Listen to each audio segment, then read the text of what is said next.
बाबा का आशीर्वाद SPM channel पर आपका स्वागत है। ये आप सामने आकृति देखें। इन्होंने बहुत सुंदर दीपक जला रखा है। दीपक को आसन में दे रखा है। मेरे चैनल पर ये भी वीडियो है कि दीपक को आसन क्यों देना चाहिए, तांबा कांसा और कौन कौन से आप दीपक यूज़ कर सकते हैं और ये क्यों यूज़ किए जाते हैं, तांबे के यूज़ क्यों किए जाते हैं, इसकी कथा आपको ज़रूर पता होनी चाहिए। इन्होंने बहुत ही साफ सुथरा दीपक बहुत सुंदरता से सब कुछ किया है। यहाँ पर जो हम आकृति देखते हैं, बहुत सारी आकृतियों में ये प्रश्न बार बार आता है कि अस्त्र शस्त्र क्यों बनते हैं। सभी देवताओं ने अस्त्र शस्त्र धारण कर रखे हैं।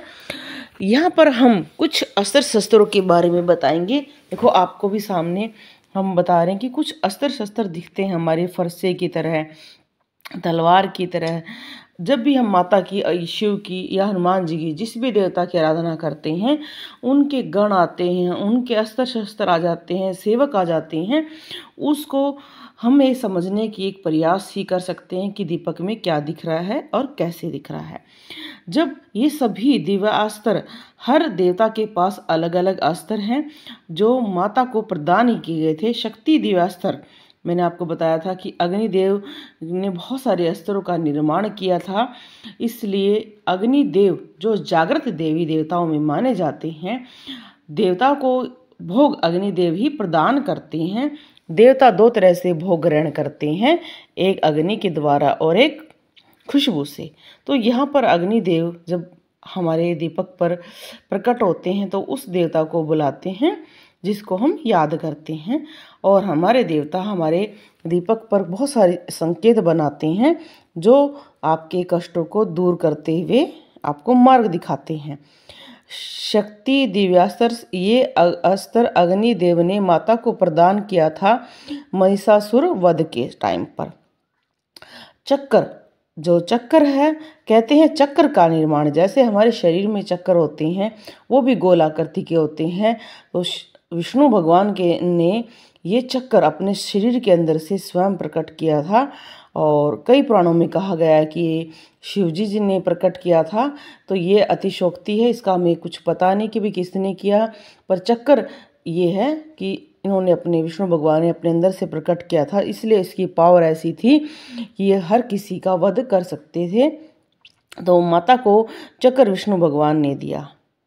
ऐसे ही बहुत सारे अस्त्र जो भगवानों ने अलग अलग माताओं को प्रदान किए गए हैं। शंख, तीनों लोगों को अपनी ध्वनि से हिला देने वाले शंख हुए हैं। आप महाभारत रामायण काल में अगर आप देखोगे तो उसमें शंखों के बारे में बताया गया है कि कौन से शंख का क्या उपयोग था। और महाभारत में तो बहुत डीपली बताया गया है कि महाभारत में युधिष्ठिर के पास कौन सा शंख था, कृष्ण भगवान के पास कौन सा था, और वो कैसे शंख की ध्वनि से युद्ध का आरंभ करते थे। तो माता रानी को शंख दे रखा है वरुण देव जी ने, और उसके शंख से इतनी तेज ध्वनि होती है कि एक बार में ही लाखों जो दैत्य हैं वो मर जाते हैं। ऐसे ही धनुष बाण युद्ध भूमि में माता को दिए थे पवन देव ने कि वो इतनी तेजी से चलते हैं कि दैत्यों का नाश कर देते हैं। घंटा, अनेक असुरों और दैत्यों को घंटे के नाद से बेहोश करने के लिए इंद्रदेव ने जो ऐरावत हाथी था उसके गले में जो घंटा था वो माँ को प्रदान कर दिया, और तभी से घंटा, मंदिरों में घंटा लगाने की प्रथा शुरू हो गई कि घंटा बजाने से जो वाइब्रेशन होती है, नेगेटिविटी दूर हो जाती है और नेगेटिविटी से हमारा बचाव होता है। ऐसे ही जब इंद्र ने माता को वज्र दिया था, आपने देखा कई माता ने रुद्र रूप में वज्र को भी धारण कर रखा है।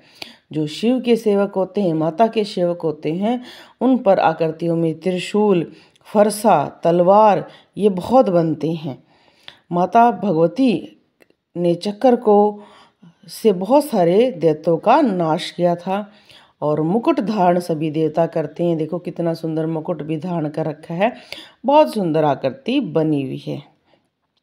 तो ये सभी आकृतियाँ अगर आपके उस पर बन रही हैं, कभी आप देखोगे कि आंखें बनती हैं, कभी माता रानी की आप पूजा कर रहे हो, शिव की पूजा कर रहे हो, त्रिशूल बनता है, डमरू बनता है, ये सभी आकृतियाँ चैनल पर पहले भी हैं। फिर भी आपको बड़े ही जो आप आकृति भेजते हो उनको हम समझाने की कोशिश करते हैं, ताकि आप उनको समझ पाओ कि किस चीज़ का क्या प्रभाव है। भगवान विश्वकर्मा ने माँ दुर्गा को अपनी ओर से फरसा प्रदान किया था चंड मुंड का विनाश करने के लिए। इसलिए आप देखते हो शिव भक्तों और माता के पर्व फरसा बनता है, तलवार बनता है, क्योंकि सभी देवी देवताओं ने ये एक अपना सहयोग दिया था। और जो घंटा की जो ध्वनि है वो इतनी तेज होती थी कि जो माता न्यारावत हाथी के गले से जो इंद्र ने प्रदान किया था, उससे बहुत सारे असुर अपने आप पातालोक में पहुंच जाते थे। माता रानी के हाथों में इतने सारे अस्त्र शस्त्र हैं, और जब भी माता रानी आप पर कृपा करती है, देखो जोत कैसे लहरा रही है, माता का मुख बना हुआ है। ऐसे जब आपकी जोत लहराती है, आकृतियाँ बनती, आँखें, मुकुट और पूरा एक जो कलर्स हैं, ये आपको बता रहे हैं कि माता रानी आप पर खुश हैं। और जब भी कोई अस्त्र शस्त्र बनता है, वो उसमें घबराने वाली कोई बात नहीं है। माँ आपके संकटों को स्वयं दूर कर रही है। हम माता से सिर्फ अपने लिए प्रार्थना कर सकते हैं, या जब भी कभी अस्त्र शस्त्र बनते हैं उस टाइम आपको माता रानी का धन्यवाद करना चाहिए। आपको घर में हवन करवाना चाहिए। आप स्वयं भी हवन कर सकते हैं। आप पूजा पाठ में कुछ जो छोटी छोटी चीज़ें हैं वो ऐड कर सकते हैं, जैसे धूनी देना, ताकि कोई नेगेटिव शक्ति आए वो आपके घर में प्रवेश ना कर सके। धूनी भी 2-3 प्रकार की दी जाती है, एक सुबह और एक सोने से पहले। सोने से पहले तब देनी चाहिए जब आपको गंदे सपने आते हैं, दबाव बनता है, तो उस टाइम भी आपको ऐसा करना चाहिए। ये देखो माता रानी की सुंदर कृपा है, मुख बना है, और ज्योति की कितनी लंबी है, लहरा रही है। अगर आप देखना चाहते हैं कौन कौन सी आकृतियाँ माँ की इस पर बन रही है, माँ का कौन सा स्वरूप बन रहा है, तो आप इसको बिल्कुल स्लो पोजीशन में रोक रोक कर देखें। आपको अलग अलग चीज़ें भी दिखाई देंगी। ये एक अनुभव करने का क्षेत्र है। आप स्वयं भी अपना थोड़ा सा समय देकर, जैसे ये जोत है, इसको अगर आप स्लो रूप में देखेंगे, आपको अलग से चीज़ें दिखाई दे जाएंगी और आपका मन बहुत खुश हो जाएगा। ऐसी ऐसी जोत बनना, जैसे आप ज्वालामाई पर गए तो सेम ऐसा ही होता है, ज्वाला पर ऐसी भभकती है, ऐसे ऊपर उठती है। तो ये माँ संकेत देती है कि बेटा मैं आपके सारे संकटों को दूर कर दूंगी, मैं आपकी सारी की बातें सुनती हूँ। तो ये जो भी वीडियो देख रहे हैं, माता रानी उन पर कृपा बनाए रखे, बाबा का आशीर्वाद उनको मिलता रहे। बोलो जय श्री राम, जय श्री राम। आप सभी भी हमें अपनी आकृतियाँ भेज सकते हैं, इंस्टा पर और व्हाट्सएप पर भेज सकते हैं। बस थोड़ा सा पेशेंस रखा करो, हम वीडियो बनाने की पूरी कोशिश करते हैं, और ये हमारी कोशिश आप सभी के सहयोग से ही चल पाती है।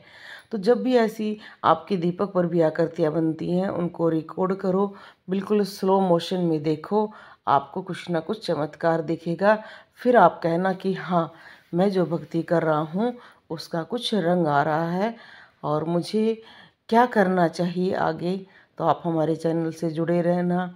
बहुत सारी वीडियोस हैं, उनमें सब में कुछ ना कुछ आपको नया ऐड करके बताया जाता है। जैसे अब ये जोत बन रही है, भभक रही है, और इतना सुंदर रूप प्रदान कर रही हैं। और ये देखो कितना छोटी छोटियों पर इतना बड़े बड़े फूल बनते हैं। तो ये माता रानी की असीम कृपा है। अगर फिर भी आपको लगता है धन की कमी है, तो आप कनक धारा स्रोत का पाठ करें, क्योंकि देवी देवता बंधन में होते हैं। जब तक आप उनको पुकारोगे नहीं तो वो आ नहीं सकते हैं। अगर आपको संकट रहता है तो संकट मोचन का पाठ करें। अगर आप पर क्रियाएँ बहुत ज़्यादा लोग कराते हैं तो आप माता का बहुत सारे जो पाठ है वो कर सकते हैं। अगर आपके मार्ग अवरुद्ध हैं तो आप सिद्ध कुंजिका का पाठ शुरू करें। ये देखो पीला कितना कलर्स, इनके चक्कर जागृत होने शुरू हो गए हैं। और अभी मैं चक्रों पर आपको बहुत सारी बातें बताती हूँ कि जैसे पहला चक्कर जागृत होता है तो पहले चक्कर का जो कलर है वो लाल है। हमारे गणेश महाराज उसके गणेश महाराज उसके देवता हैं। तो बहुत सारे लोग कहते हैं कि पहला जो चक्कर जागृत क्या सभी का होता है? नहीं, कईयों का तो जागृत ही नहीं होता और वो पूरा जीवन जिंदगी में बहुत ही अजीब तरीके से जीवन बिताते हैं। देखो कितनी सुंदर आकृति बनी। बोलो जय श्री राम।